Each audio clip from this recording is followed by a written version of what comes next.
All right, welcome to a bonus episode of the Retro Chat podcast. Not going to be a full episode, only going to be here for a few minutes, but I want to give you my first thoughts on this week's edition of Star Trek Picard, because as we now know, episode 8 has dropped in the US. It comes to Amazon tomorrow, the 22nd of April, at around 8 a.m. in the morning. So if you haven't seen it, this is going to be very spoiled, but I want your thoughts. Leave me the comment underneath. Let me know what you think.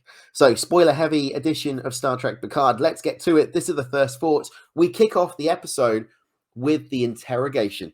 Picard, Guinan, and who we think is Duquesne from Star Trek Voyager. However, it's Star Trek's version of Fox Mulder. How amazing is that? It turns out that he was actually met the Vulcans back when he was a kid.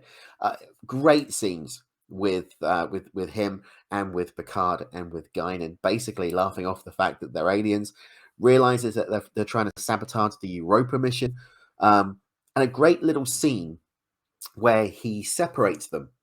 Guinan goes into one interrogation room and Picard is on his own, and we have a moment where he explains that Picard is his nightmare. Picard is the monster who wakes him up at night, and we get a flashback to when he was a young boy and he was out in the forest and he ran and bumped, quite literally, into the Vulcans. So Vulcans are in Star Trek Picard. Now what we see then is that he runs. Obviously he runs away. He just goes nuts. I want to get away. I've just met this pointy-eared freak. I want to go. The Vulcans catch up with him and they attempt to do a mind meld to try and take away the memory of this encounter, but they get beamed up to the ship. And obviously that mind meld failed. And he's explaining to Picard what they were trying to do, putting their hands on the head. But Picard understands and shows him what the mind meld was meant to be and explains that they were friendly, that they were Vulcans, that they weren't there to cause him pain. They were actually there to help him. He's then gone. He then releases them. They go. But in between all of this, we get the encounter that we have been waiting 8 episodes for. Q, Guinan, one room, that first meet. So it turns out that Q did get summoned by Guinan because he walks into the interrogation room at the end of episode 7. Guinan senses something different about Q. She realizes that there is a problem with him. She senses loneliness. She senses isolation. She realizes that Q is dying. And Q confirms this.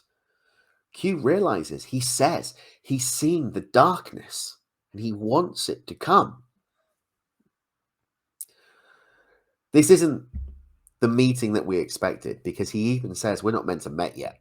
So this is an earlier meet for Guinan and Q, but really interesting to see Ira, the new actress who's playing the young Guinan, really tap into Whoopi-esque. And I think this is the episode that she really came alive.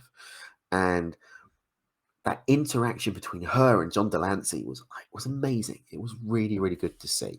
And some great little moments there. Some great comments, some great one-liners coming out with here. What did we take away? Humans are stuck in the past.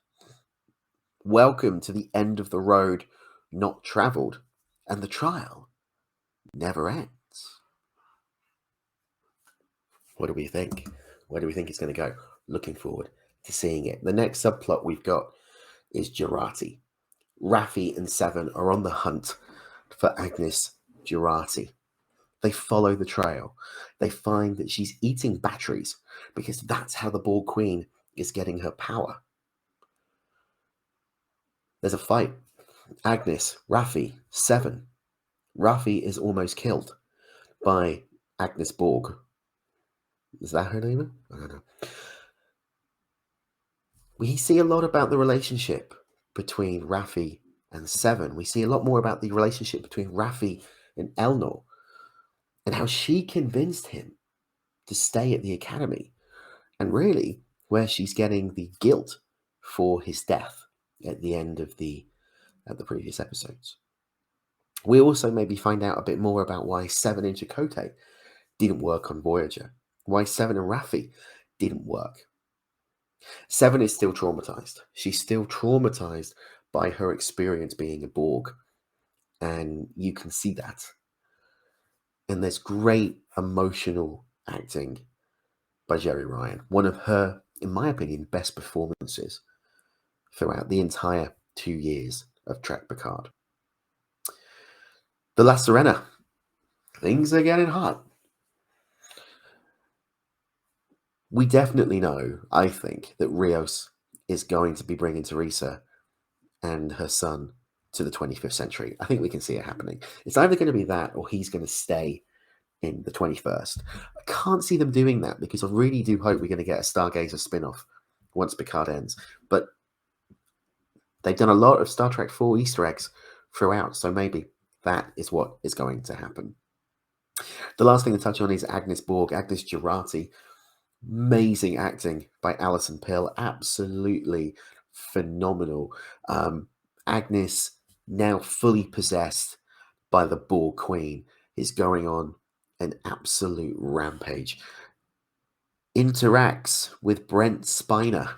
Dr. Soong convinces him to now do her bidding.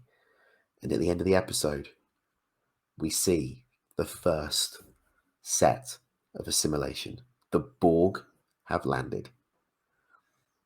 What do you think of the episode? Let me know. Leave me a comment in the YouTube field down below or on Twitter. That's it. See you next week. Take care.